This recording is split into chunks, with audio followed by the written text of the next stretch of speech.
All right, we're back, and I'm here with the author of A Crushed Rose, Miss, I tell you, just saying your name, Rosezilla Ellen. That is such a beautiful name, and I wanted to make sure that you knew that you were definitely a rose in God's garden.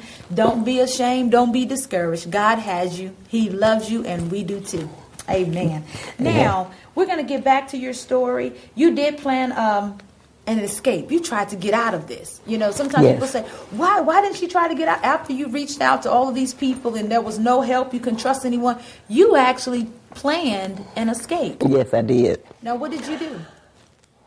I just decided that when I got 17, and I don't know why that number came up, it just stuck in my head. Yes, ma'am. And when I got 17 years old, he told me, he said, Rosezilla, I want you to go get in the car. And I know it was once every 4 months that he would want to touch me. So, and I didn't understand that once every 4 months either. And you were calculating, so when the time got closer, you were trembling. Yes. Because you knew. I was scared to death. But I went on and got in the car because I knew if I didn't, what he was going to do. Yes, ma'am. So after I got in the car, we was going down Highway 49 going toward Pocahontas, Mississippi. And it was at night. And I decided to open the door on the passenger side and fall out in the highway. Oh, Jesus. God was there because no car came. Had a car came, I would have gotten ran over because this was it for me. I was not going to go through that anymore. And that's when he stopped the car, came back and did a lot of cursing. And, you know, you falling out the car and all this. And he picked me up. And he took me to the hospital. And I still act like I was dead. I was so afraid. I didn't know what to do, so I acted like I was gone out of here already. And I heard him say, this old bitch, you know, you falling out the car. Makes me sick. You better not tell Mama, because I will kill you. So you I landed up at the hospital. As you say, verbal abuse, emotional abuse, physical abuse. I mean, you were just abused from all extremes. All extremes. Every last one of them. And please excuse the language that she just used, but that's the reality. When people are twisted in the mind, they call you words that are degrading, that try to tear you down, pull you down. And I just want to actually applaud you for trying to escape. So many times, even as women, we stay in situations just to tolerate it. But I want to tell you on this morning, woman to woman, if you're in a situation and your daughter, and you're aware or you even have suspicion that your daughter or son may be molested or actually incest within the home, it's time to do something about it. Reach out to a counselor. Call a pastor. Call me, 803-600-6456. We will try our best to do what God has designed for us to do to get you connected to where you can actually seek help. But it's your choice. We can't make you do anything. Right. I tell you, I really, truly applaud you on today. Thank you. And even just how God gave you the wisdom to play dead, play possum. Because you knew even if you open your eyes, he was going to verbally, and not only that, he was going to sexually abuse you even more. Yes. So when enough is enough, you do what you have to do to get out of that situation. That's right. Oh, my goodness. I thank God for you. Now, after that escape, you're 17 years old, you actually moved away and now got married. Yes. You were looking for love, correct? All the wrong places. I was looking for love, and I did get married. I went to college first, but he would come out to the college and mess with me verbally. All the sexual harassments and the sexual all that stopped, but the mental abuse continued. So he would come to the school. He came to my graduation.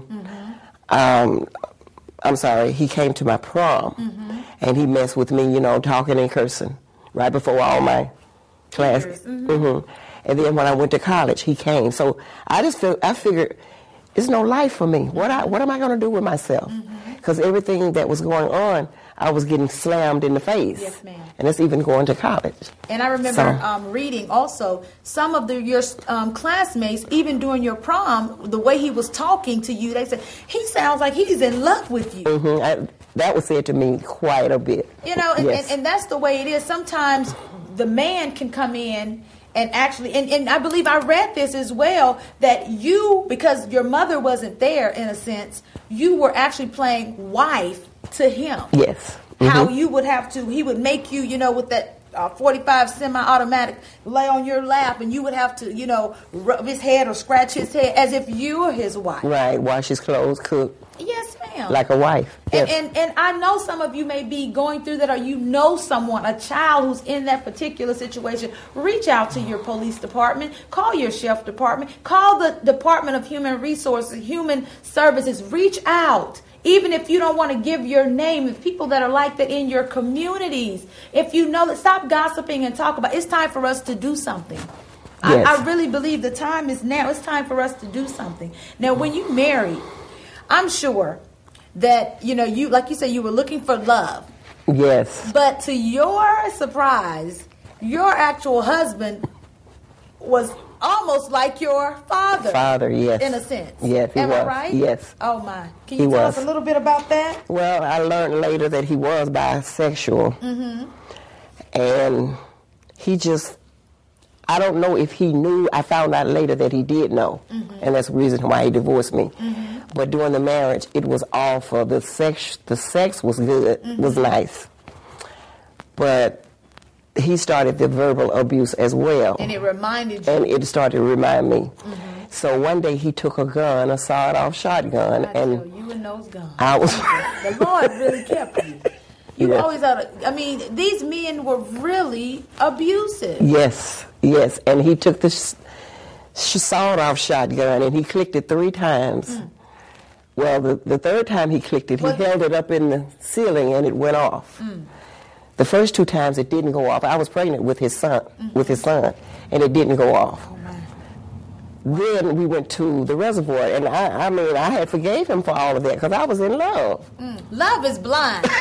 When you in love, you will tolerate things that you normally say, I'll never do that. You would tell another sister, if I was you, I wouldn't do that. But when you're in that situation, you will tolerate pain, you will tolerate abuse, but that's not love. I know, and I didn't realize that. And it was also keeping me depressed mm-hmm. because I wasn't getting back what I was putting out. Definitely. The love that I was giving him, I was into it. Mm-hmm. And then he started adding the drinks to it and made me even more lustful and in love with him. Mm-hmm.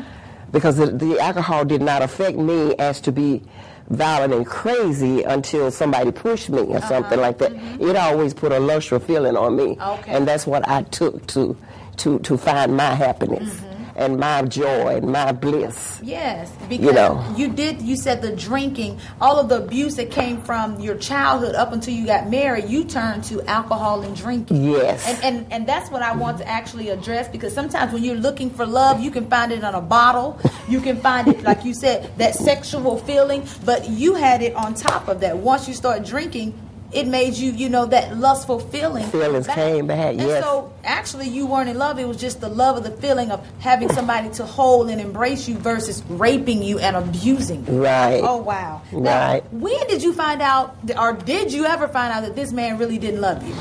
Yes, he took me to the reservoir. Mm-hmm. We had did some ice cream, homemade ice cream, and we was just, and I'm thinking it was one Sunday afternoon, and I was just so in love with him, and he, even though I kept it in the back of my mind that this man was not for me, but I was just so crazy about him. And we went to the reservoir, mm-hmm.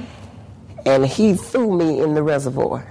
He threw me, picked me up, because I was much smaller. In the water. And he threw me in the water, and I went down. And when I went down, it seemed like Jesus met me down there. Ah! Hallelujah. You know what I'm saying? Did you know how to swim? No. Mm-hmm. And he was away on the other side, but something pushed me up out of that water. Mm-hmm. And I know it had to be Jesus, but I didn't know it at the time, because mm-hmm. I didn't care about God at the time, because I always would get raped and messed up at a church, mm-hmm. behind a church. And I didn't care about anything that was a man, okay, and I'm just being honest. Mm-hmm. I had to grow back to God to find out who he was. Because I'm sure you were saying, if all of this is happening back behind a church, where are you, God? Where are you? You said you'll never leave me or forsake me, but here I am at your holy place, and the people are in there singing and praising you, and I'm out behind the church. No, nobody would be at the church. He would always go to the church at night, in the dark. Nobody was at the church. No, Now that is really twisted. That is no fear of God, no reverence of God whatsoever. No. I want to go back to this because God just really brought it back to my remembrance. You actually reached out to your teacher and was actually abused, by him because he tried to force himself on you. Not only that, you went to a cousin who was actually a police officer. There were 2 times that you actually tried to reach out for help. Yes. And what did your cousin, the policeman, actually tell you? Well, he told me that I need to get my mother to go down and file the papers. Mm-hmm. And my mother did go to the police station, but she wouldn't get out the car. Uh-huh. So therefore, she didn't do anything. Because she was actually getting death threats by your father as well. I remember reading that he actually put an electrical cord around her throat. Yes. I mean, very demonic. Yes. I mean, twisted in the mind to put an electric cord around somebody's neck. And if I'm not mistaken, she couldn't really speak for how long? About 3 months. 3 months. Mm-hmm. She could only groan. Right. Oh, my. Pitifully. That's not. And knock on the wall. But I'm so grateful today that cycle has been broken, that you are healed, you're set free, you're delivered, and you're making an impact in women's lives around the world. Oh my goodness, this is a wonderful book. Listen, you all need to get this. It's called A Crushed Rose by Miss Rosezilla Ellen, The Life of Rosezilla Ellen, Incest, Shame, and the Struggle that she actually had to go through. It's heart-touching. It's devastating, I'm telling you. But when you read this, you'll take inventory of your life, and I believe that you'll begin to just look forward to spending those quality times with your children. There's nothing like spending time investing in your children this day and this hour. Now, for many of you, your children are probably asleep. I'm going to ask you, if you will, upon their waking up and everything this week, begin to just talk to them and minister to them and say, listen, if this ever happens to you, I want to make sure that you know you can come to me.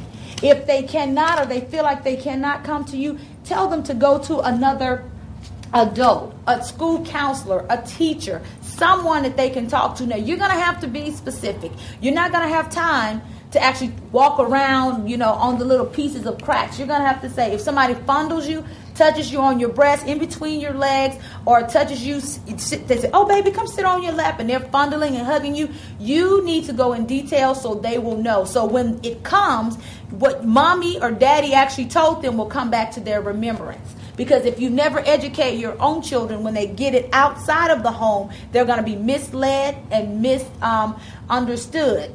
I'm telling you. So no matter if they're 7, 8, this is a time for you to talk to them one-on-one. The healing process. You actually had to forgive your father and forgive your mother, correct? Yes. Okay, because that's what God commands us. We're supposed to love and forgive. They walk hand in hand. Yes, they do. And no matter what people say or do, I can't forgive them. I can forgive them, but I can't forget. But you still have to forgive and walk in love. Yes. Now, how did the healing process actually start with you? Well, I went a little bit further than...